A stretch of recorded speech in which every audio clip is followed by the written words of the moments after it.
Let's go live.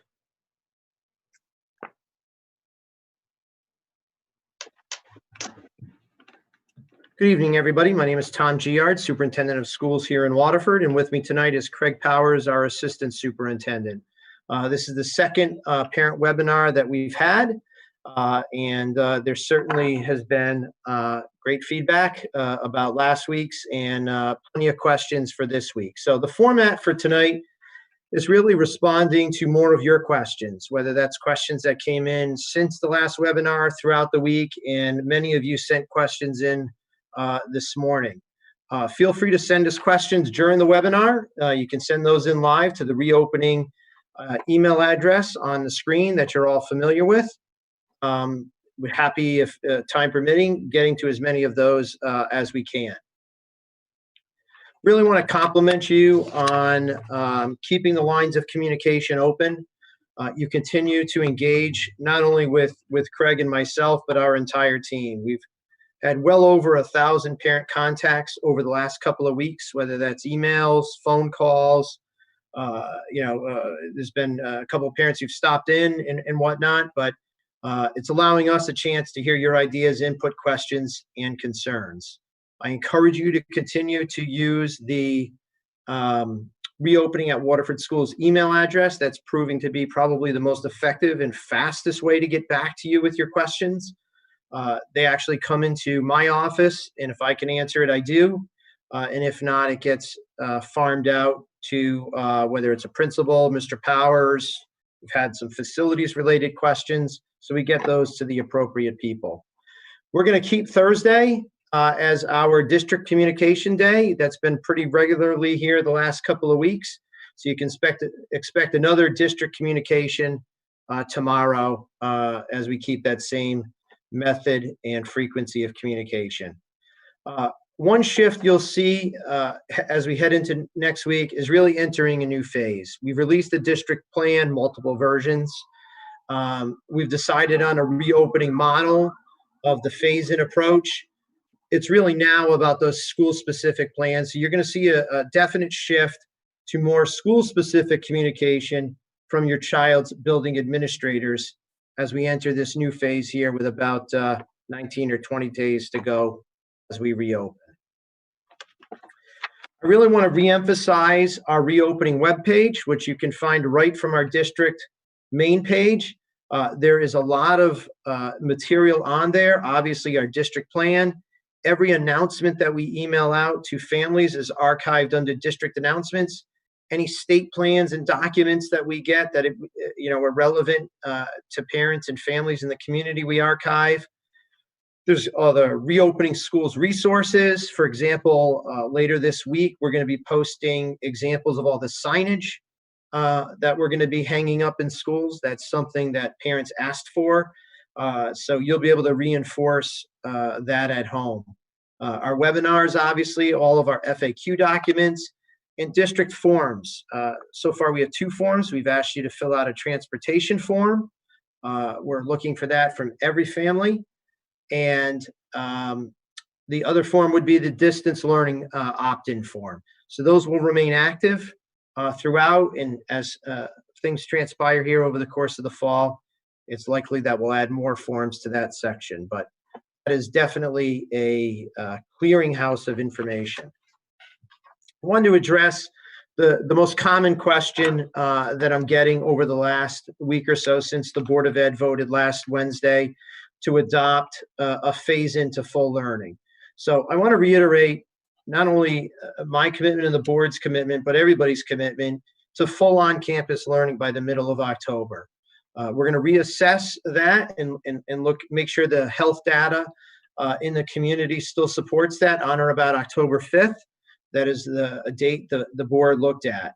A little bit of background: from the day school ended June 19th last spring to July 30th, our only option was a full reopening per the governor. On July 30th, after an earlier in the week press conference, districts received written guidance from the governor around flexibility options, really allowing this phase into full on-campus learning, which Waterford has adopted, and most, if not all, of the surrounding community and really a good part of the state or hybrid, meaning you're not even announcing that you're ever going to go into fall. The governor asked districts with that guidance on July 30th to consider the following. Obviously, health metrics is very important, and those are trending well here in Connecticut. But there were other factors that he wanted boards to consider beyond just the statistics. There's certainly the physical and operational ability of school districts to implement their plan, our ability to implement critical mitigation strategies, procedural and structural considerations, in physical spaces and the ability to cohort and all of those things. He said a combination of these considerations should inform decision making. So those are all factors that not only the board and I looked at, but certainly our entire team. Phasing in is going to allow us to thoroughly train staff and students prior, to full capacity. Having a reduced density in the building is going to reduce the anxiety of staff and students as we learn all the new procedures. A hybrid to full on-campus learning approach, as I just mentioned, will certainly reduce anxiety. There was vast parental feedback in the days leading up to the board's decision around support of the hybrid. Certainly since that time, I have heard from families about the difficulties of implementing that on the home front. I can tell you I'm a parent as well. I have a fourth grader this fall, and I know the trials and tribulations of trying to find adequate childcare coverage that you're comfortable with as a parent. And certainly there's advantages from an SEL perspective and relationship building with those reduced capacities.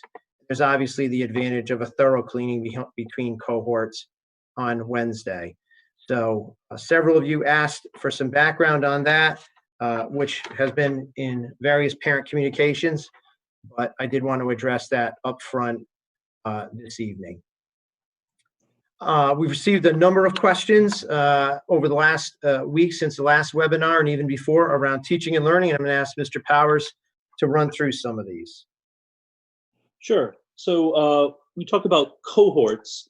What will they be? Generally, the first part of the alphabet will be on Monday and Tuesday with distance learning Wednesday, Thursday, Friday. And the latter part of the alphabet would be distance learning Monday, Tuesday, Wednesday with the in-person Thursday and Friday. Your principals will be getting out that information to you about the exact cohort you're in later this week. What's the significant? What if I have a significant conflict with my assigned cohort days? We're going to make every effort to accommodate cohorting for your student with the best needs of your family. We are doing every effort to keep all siblings under the same roof together. But if you have a particular concern after you get your notice, then we'd ask you to please contact your child's principal. And pardon me if I interrupt throughout the slides. I'm going to try to answer some of the questions that are coming in throughout. Before we get to the next slide, I have a question around when more information around special education students is forthcoming. We'll have a complete section in our FAQ tomorrow around special ed specific information. If your child is special education and you desire a PPT as we head into this school year, that can be called at any time by contacting your child's principal. So please stay tuned for probably an 8 or 10 question release in tomorrow's FAQ around special education questions specifically. Yeah, class list and schedules. As I said just previously, the cohort information will be out this week, and your exact teacher or class schedule will be out before school ends. Before school begins, sorry. Now, with distance learning, can I change my mind about opting into temporary distance learning? So Yes, you can. If you need to opt into the temporary distance learning and school starts, you just contact your school and let them know that, and we'll be able to switch you over to the distance learning. How can I opt out of distance learning during the school year? As it says, families can complete the distance learning form on its reopening page. How can I opt out of distance learning during the year and return to school? Students who want to do that and return to the campus, you need to let the school know so that we can make every accommodation for safety reasons and get your child back into school. We're saying, an up to 2-week period to get everything in place, but certainly we'll make every effort to make it as quick as possible.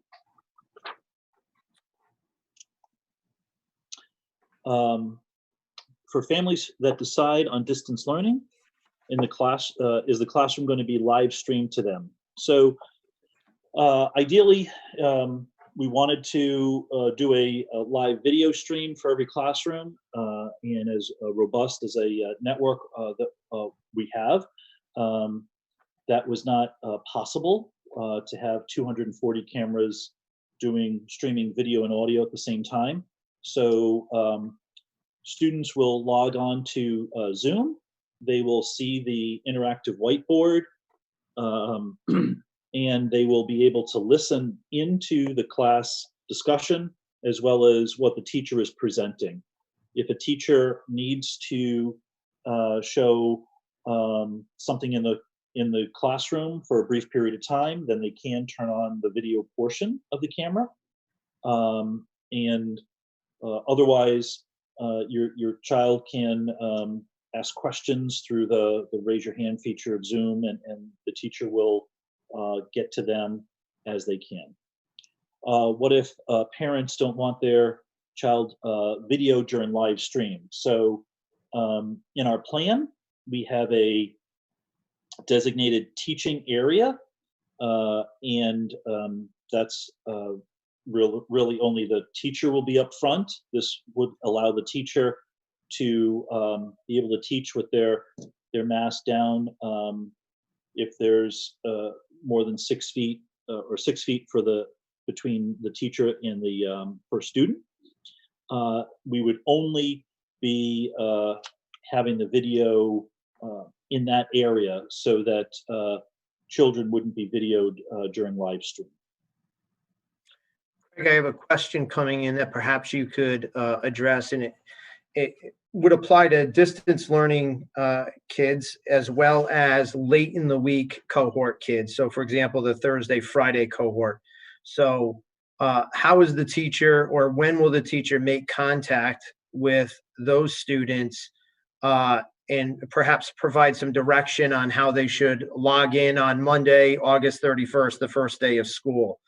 Will there be communication before the first day of school for those remote learners?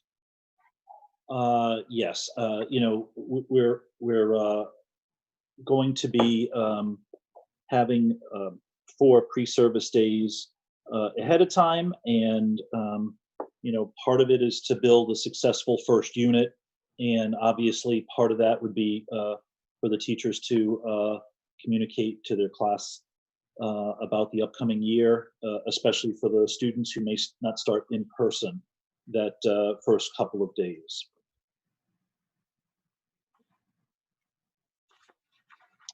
So next question is around orientation.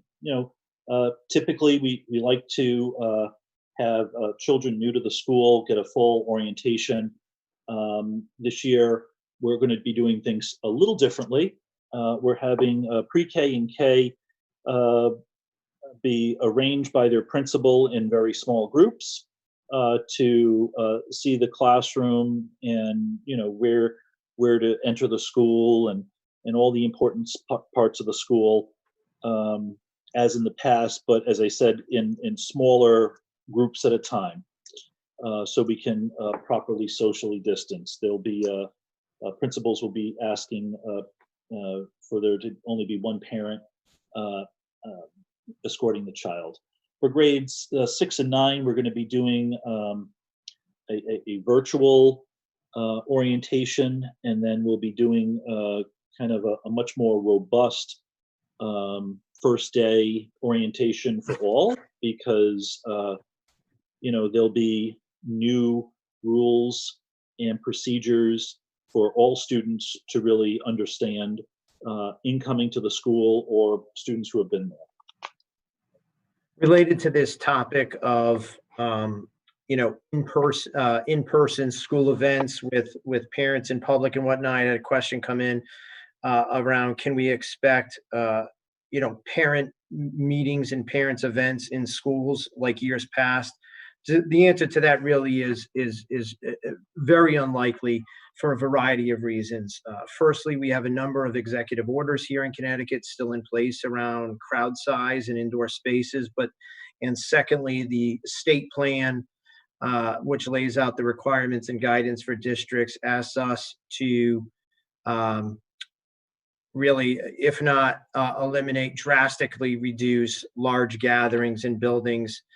You will not see typically any whole school assemblies or things of that nature. So at least for the foreseeable future, I don't see in-person parent type events in school buildings.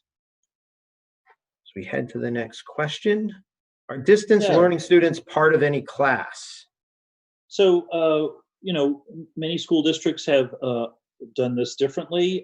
We have decided to say that every teacher will have their class of students, irrespective of their location. So teachers will have students who are obviously in class and distance learning in the hybrid model, and as well as students in their class that are going full distance learning.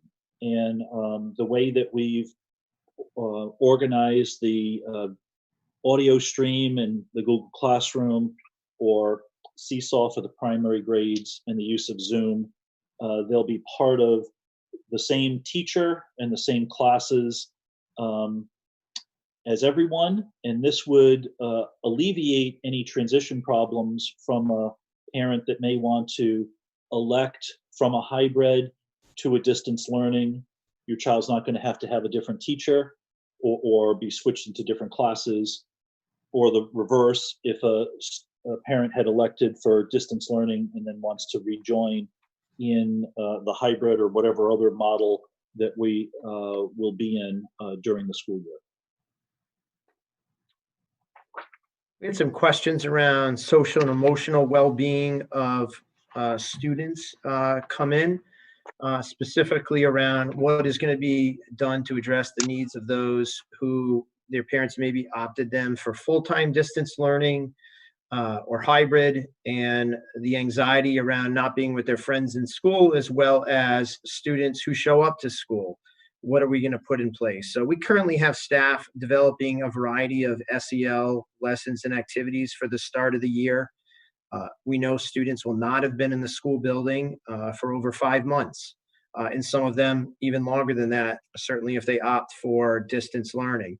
So we will be front-loading a heavy emphasis on SEL, social skills, relationship building, those first several weeks of school and beyond. As you know, from just a regular normal year, we've invested a lot in SEL, whether it's second steps or zones of regulation at the elementary level, many of these Sandy Hook Promise Foundation programs at the middle and high level, and certainly the advisory program at the high school.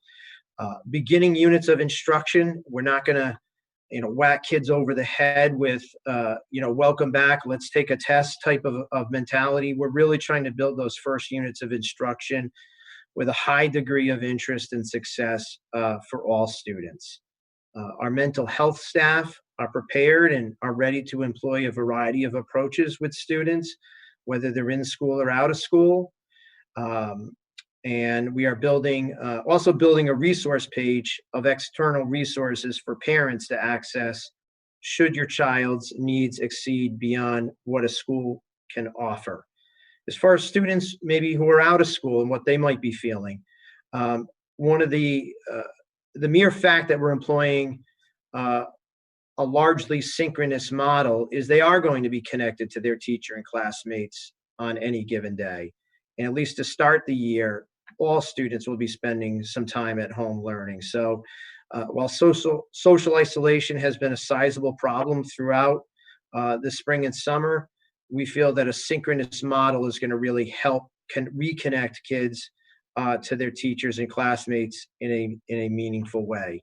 So you can look forward to more information at the school level and certainly teacher level as we get closer. But we will be front loading a variety of opportunities around SEL for students as we head into the year. Quite a few questions about logistics and operation. Basically, well, how's this going to work? How's that going to work? At the elementary level, getting quite a few questions. Will before care and after care be offered? What is the process? So the answer is we have every intent of offering before care and after care. Elementary parents tomorrow will receive an email asking you if you plan to utilize it. It will not be a registration. One of the things that we have to gauge from parents is the need greater or less during this time. Are more parents going to want to access that before care and after care? That will certainly impact spaces and staffing. So tomorrow will be an interest survey asking elementary parents, do you want to access it? And then a follow-up. The normal registration process will follow shortly after that. So that will be start to be kicked out tomorrow. Quite a few questions about meal distribution. Obviously, we've been distributing meals weekly to any and all students throughout the course of last spring's shutdown and throughout the summer. So the question is, will meals be distributed to students during hybrid at home days, as well as students who opt for full distance learning? So the answer to that is yes. So meal service will be available. It will revert as in terms of like a normal school year. So if you are a free or reduced lunch student / family, you'll get meals that way. If you are a full price paying family or student, we'll revert to our meal pricing structure. So throughout the spring and throughout the summer, it's been free for everybody. That will end at the end of this month per state and federal regulations. We anticipate, and by the way, this is covered extensively in more detail in our FAQ tomorrow. We anticipate a similar meal delivery service as we are out of Clark Lane. Exact days and times and methods and how you order food and those sorts of things are forthcoming as well. One on devices, we're getting quite a few questions emailed during this webinar on our devices going to be available. So I'm going to let Mr. Powers talk a little bit about this. Sure. So, in March, we issued over 600 Chromebooks throughout the district, and we issued over 100 iPads. This is really momentarily depleted our inventory with only a few dozen Chromebooks left. Obviously, we collected them from the graduates of Waterford High who use them, but we know we need more. We've ordered lots more, and they should be here either by the first day of school or sometime in early September. With that said, we first need to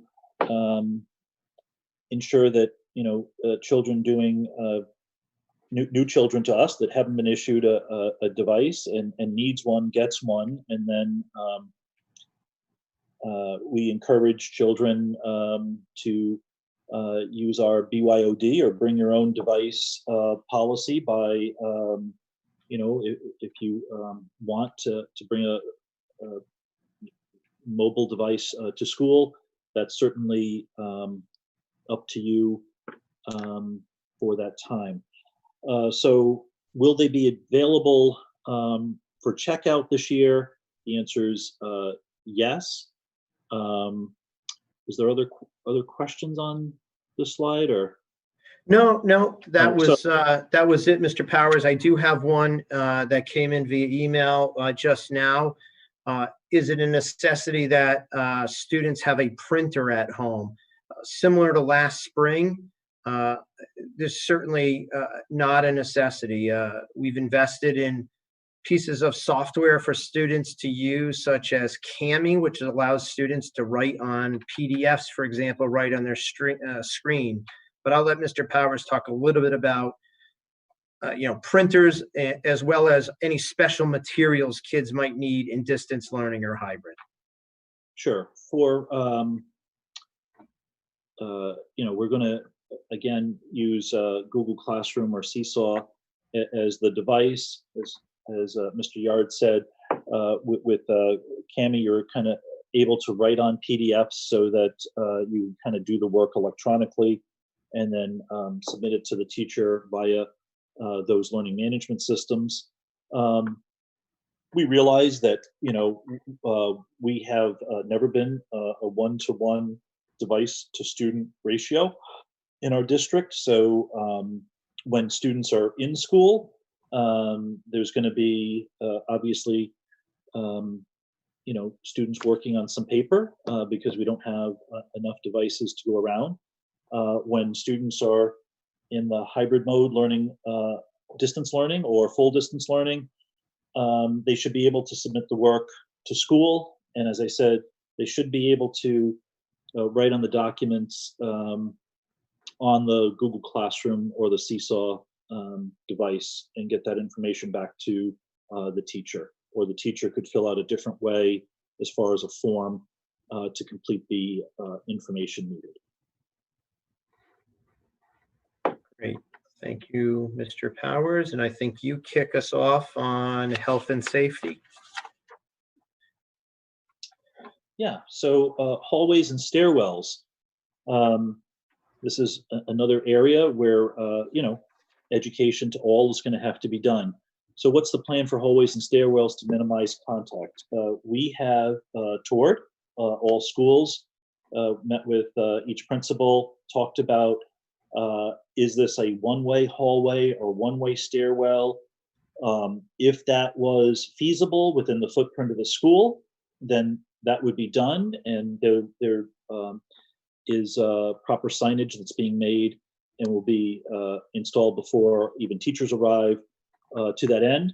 If it's not feasible within the footprint of the school, then we're going to have split the hallways in two and ask kids just to walk on the right side of the hallway to, again, minimize contact, have everyone facing the same direction. We are not using the lockers at either the middle school or the high school, so that will afford the hallways to seem a little bit larger without that static students using the lockers. And we're going to do that with hallways as well throughout the school.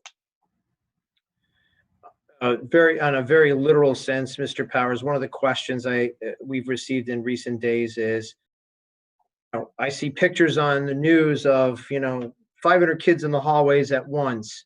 Oh yeah. So you want to talk maybe a little bit about passing time, for example? Yeah, that's a great which would point. really only apply to the high school, because pre-K Yes. through 8 is really in a static environment. Right, which will be very new for the middle school. So just briefly on the middle school, kids are going to stay in their classroom for the whole day, including lunch, and the teachers are going to come from the team into that classroom. But when we have passing time, the high school has adjusted their schedule, so they'll be doing staggered release of students, and there'll be a 10-minute passing time to kind of accommodate that staggered schedule, because again, we do not want mass crowds even in the hallways. We're really trying to make every effort to minimize the congregation of people. Thank you. This could take up the whole hour, so I'm just going to briefly touch upon it and then refer folks to certain pages in our plan, as well as a new section you'll see in the version 3 release tomorrow. So for obvious reasons, received a number of questions, or continue to receive a number of questions around what exactly is going to happen if there's a suspected or positive case in schools. And we obviously had that outlined in our plan on July 24th when we submitted to the state. And again, I hearken you back to the page. We do consult with medical professionals that we work with. But as recently as this week, the state has issued consistent statewide guidance that they're asking all school districts to follow in 3 different scenarios. One, an individual has COVID-19 symptoms, but has not had close contact to a person diagnosed with COVID. What do districts do? So for example, what the state has published, and I'm just going to drag it over to my screen share here.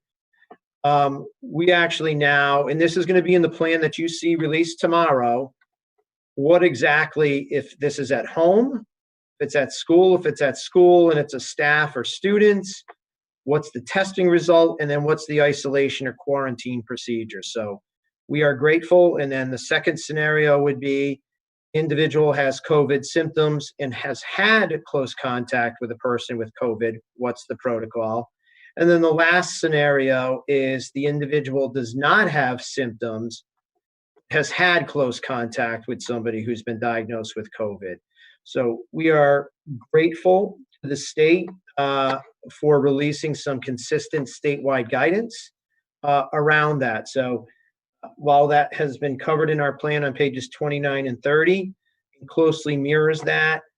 This is a new addendum to our district plan that we will enact.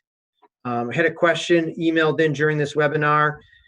If my child has cold-like symptoms, is not COVID, does he or she need to stay home until the cough or runny nose resolves completely? So on pages 29 and 30 of our plan, it talks a little bit about that. It says if a child has other diagnosed conditions or symptoms, we ask that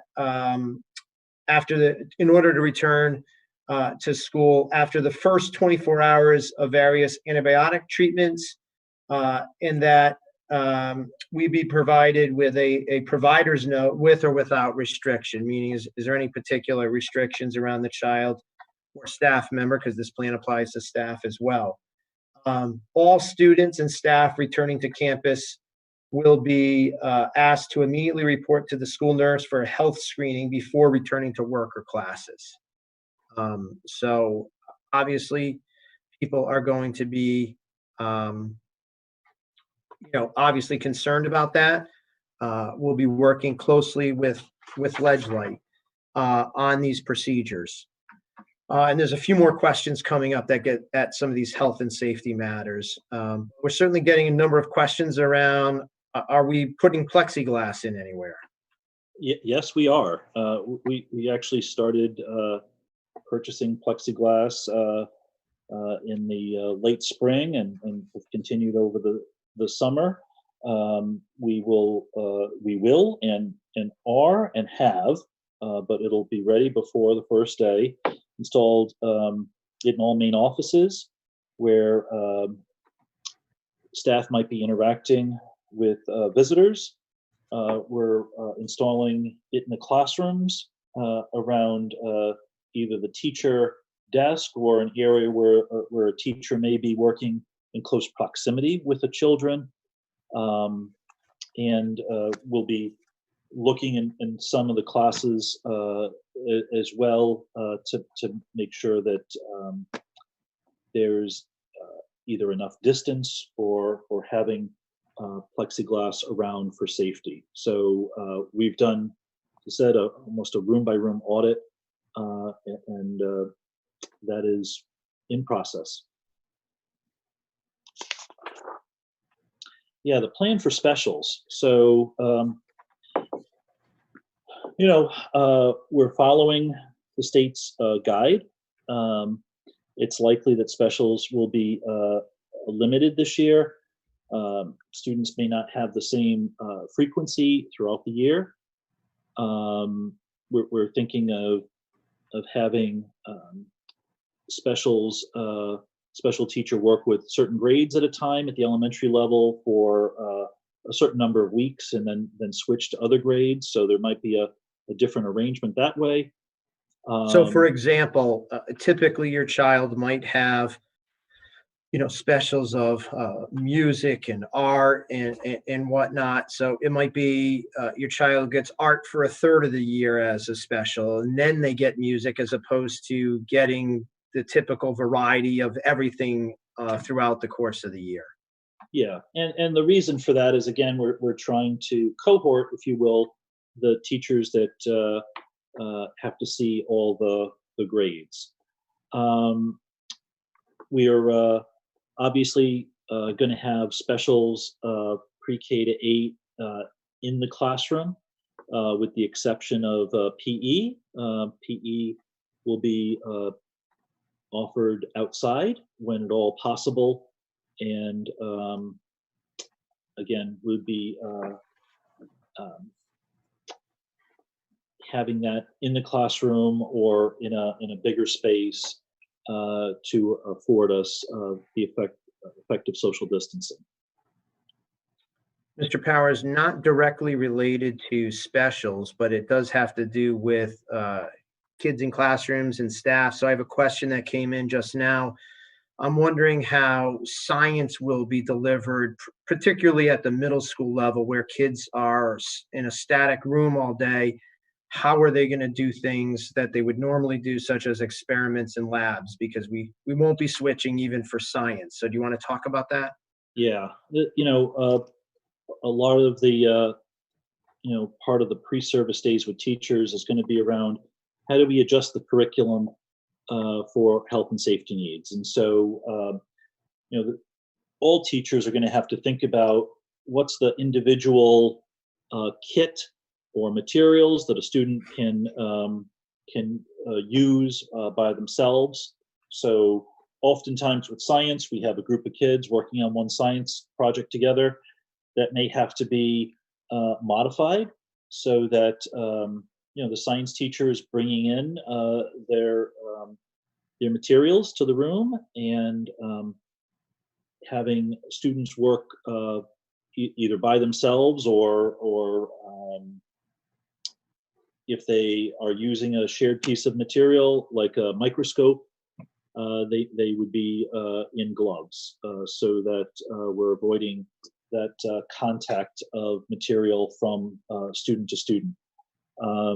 They will have to be not only science, but in a lot of our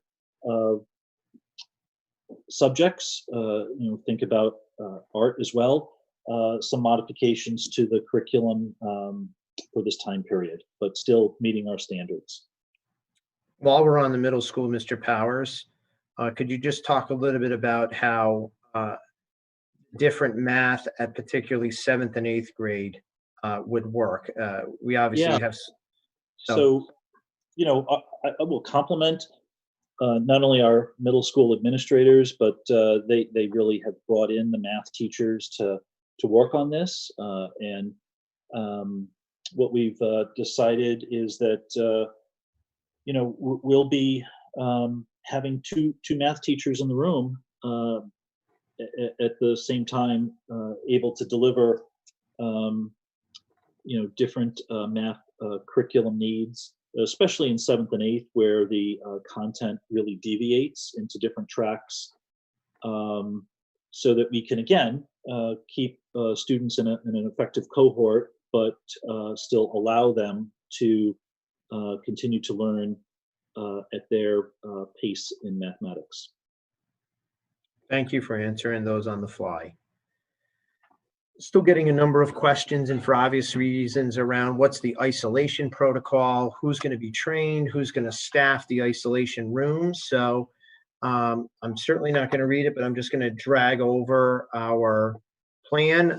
Would ask you, really direct you to page 32 of our plan. That page number might change tomorrow when we release version 3.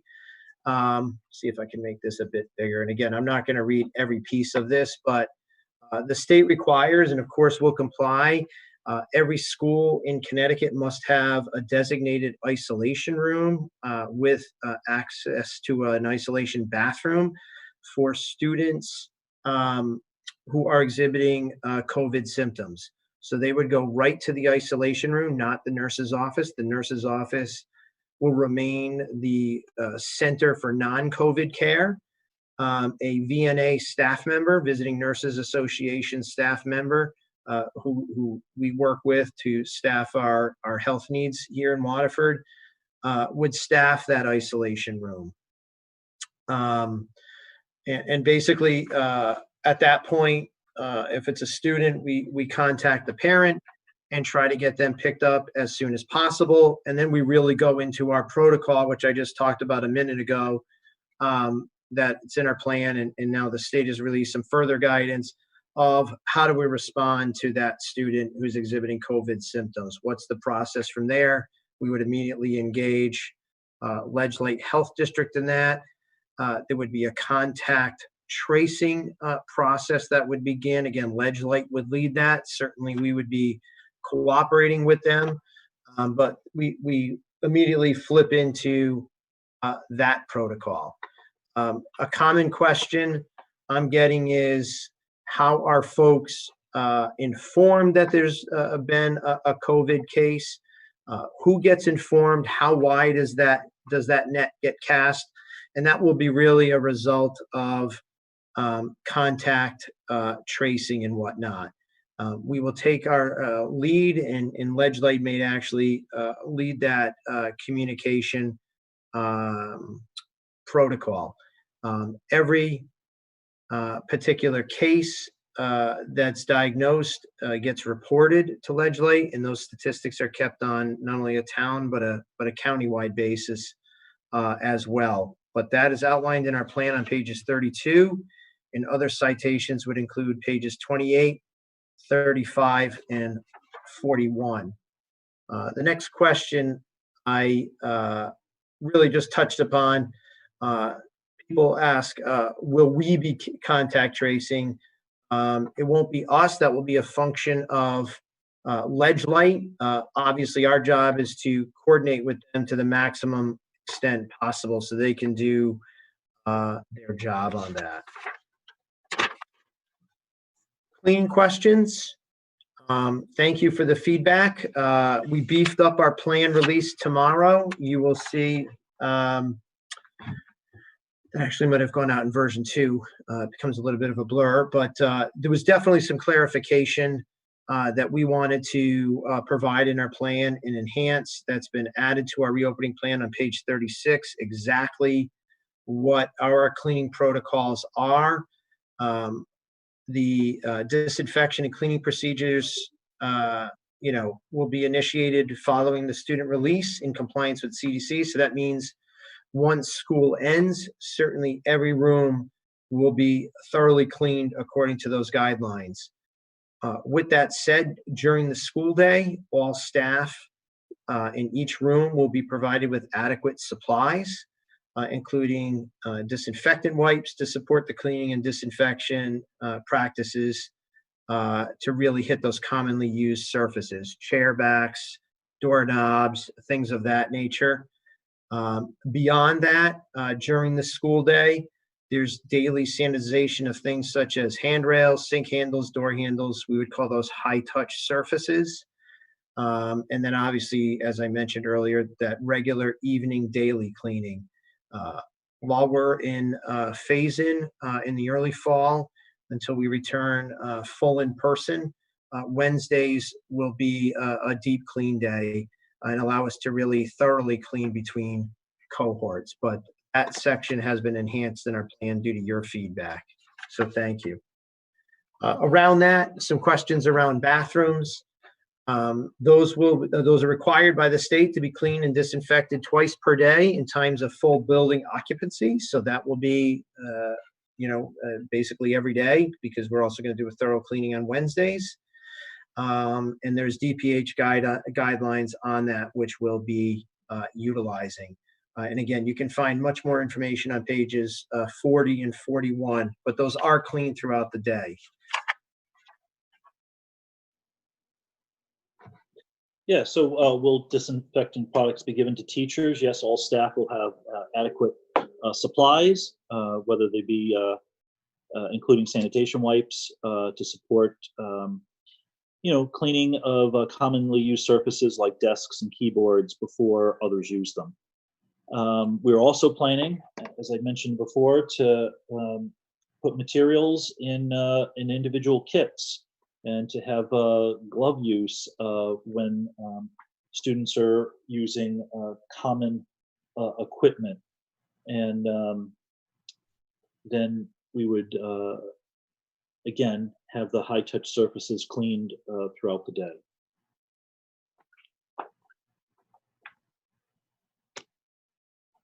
All right. Questions about transportation.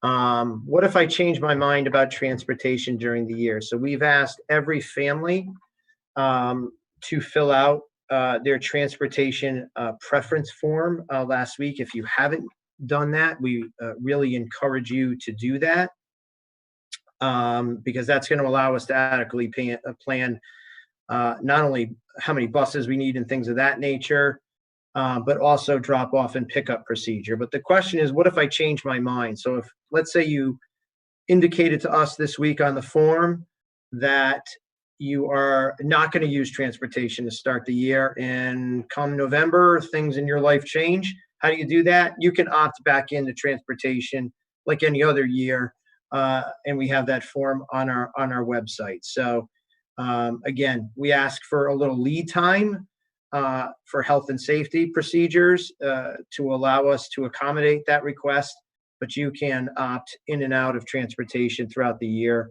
via the form, which is actually the same normal procedure. Drop off and pickup procedures. So, a lot of work has gone into this. So schools are really finalizing their drop-off and pickup procedures. We are in regular communication with the Waterford Police Department. We anticipate there'll be more police supporting us in the arrival and drop-off times. Principals will be limiting the unnecessary entrance of parents and guardians into the building. To that end, we have purchased a software app to go on an iPad, so that we can still ensure that you're the correct person before we let the child go to that person. Students will be supervised at all times for pickup and drop off, and principals will be messaging out those procedures before school starts. Before we get to our last couple slides, I want to get to some of the questions in the email that we received during the meeting. So this one's probably best for you, Mr. Powers. What should a parent do if their child is maybe struggling on those distance learning days, maybe isn't responding well to the synchronous model? Who's their first call? Who should they contact with if they're struggling at home with whether they're hybrid or full distance learning by opting for that? Yeah, absolutely. So the first point of contact is the classroom teacher to see, in what ways can the school help, and if the classroom teacher needs to engage some of our SEL staff or administration, to think creatively and find ways to engage the student and mitigate those problems. That's what we're here for. This is a different type of education model than ever before. And as such, it will require all of us to be not only flexible, but to continue to monitor the needs of students and to continue to engage. So whenever you notice something, don't let that fester. Let the classroom teacher know. A question around really, I guess I would say air quality, ventilation, specific to the isolation room. Is the isolation room on a separate air system? It is not, but there's a whole section in our plan on page 40 around ventilation. And that was also covered in our FAQ last week. So our system is optimized to bring in as much outside air as possible throughout the course of the school day. CDC recommends MERV 13 filters, which all 5 of our schools use as in terms of filtering during the COVID era. There's much more information in last week's FAQ as well as our document. Mr. Powers, somebody has a question around class sizes at the elementary level. What will that look like during our phase in here over the first 4 or 5 weeks of school? Yeah, I mean, if the typical classroom is at the elementary level is on average 18, then with the phase-in or hybrid model, it should look about under 10, 10 or under. And what we're doing is we're keeping all the student desks in as if it was a full in-person, but obviously, for the hybrid, students will be sitting probably, with a desk apart to further the social distance between students. Thank you. We have a question coming in. Will temperatures be taken daily upon entering the school? Again, this is covered in our plan and subsequent FAQ. So there is no requirement from the state. Nor will we be doing daily temperature screenings, upon entry into the building. Certainly, if a child is exhibiting any kind of symptoms, obviously we have a process for that. We are buying no-touch thermometers for each of the school, but there's no requirement that daily screenings take place.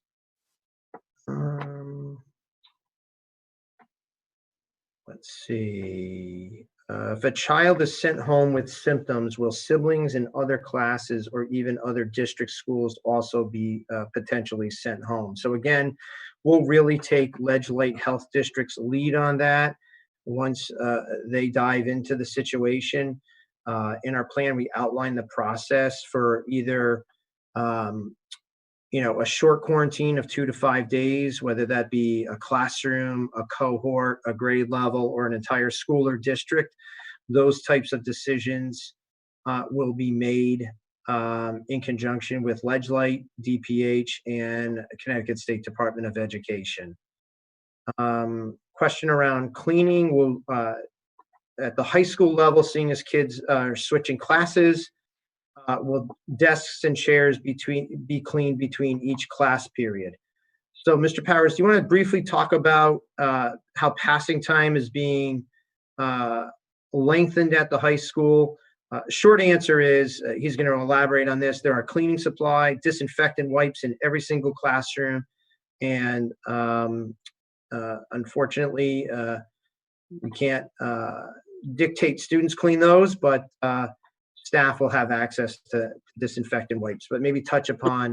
Correct. So I believe I mentioned earlier that we've lengthened the passing time between each of the blocks at the high school so that there'll be a staggered time, which will serve 2 purposes. 1, lessen the hallway traffic, and 2, allow for that transition time for teachers to do the high contact surface cleaning needed before the next class arrives.